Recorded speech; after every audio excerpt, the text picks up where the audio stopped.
Evening po, dinner time. So magte-test po tayo ng another Jeddar Skrindahan product. So ito po yung teriyaki sauce po na pinadala po nila.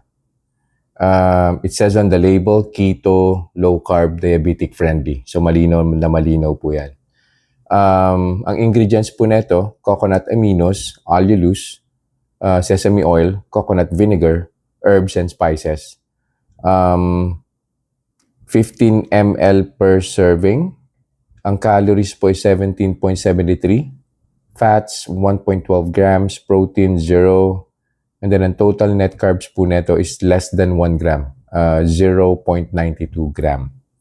Yan. So ang ginawa po natin, minarinate po natin si chicken breast dito po sa teriyaki sauce na to overnight. Hindi ko na po pinalagyan ng onion. Masarap po siguro ito kung may onion. Anyway, sige po, kakainin ko na po to and then babalik po ulit ako after 2 hours and we'll see kung ano po yung magiging blood sugar spike, kung meron man. By the way, kumuha na po pala ako ng blood sugar baseline. 106 po yung baseline currently. Of course, through the Otay CGM po yan.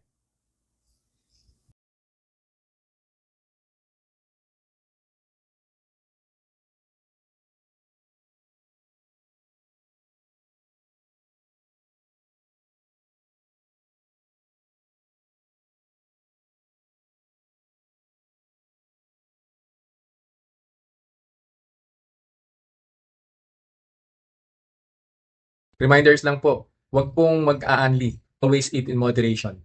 Di po ako doktor, so whenever in doubt, konsulta po kayo sa doktor ninyo. And yung results po ng mga review na ginagawa ko, it may vary. So huwag niyo pong i-expect na yung resulta sa akin is magiging kapareho po ng resulta sa inyo. So yun lang po. Have a nice day. Conclusion na po tayo dun sa kinain ko kanina.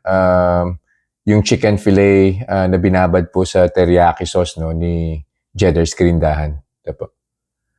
So, nag-start po yung blood sugar ko, 106. And then after 1 hour, umakyat po siya, nag-121 po siya. Pero bago po nag-121, nag-124 pa po. Which is yun na rin po yung peak, no? And then on the second hour, bubaba naman po siya. Actually, mas mababa pa po kaysa dun sa baseline na 106. 104 po yung final blood sugar reading. So, ang conclusion po natin, no, wala pong problema si teriyaki sauce. Diabetic friendly po siya. Yung minimal na increase na yun, no, napaka-tolerable naman po siya. To think na wala na po akong iniinom na maintenance medicine. Plus the fact that wala pong ibang kasama yung kinain ko.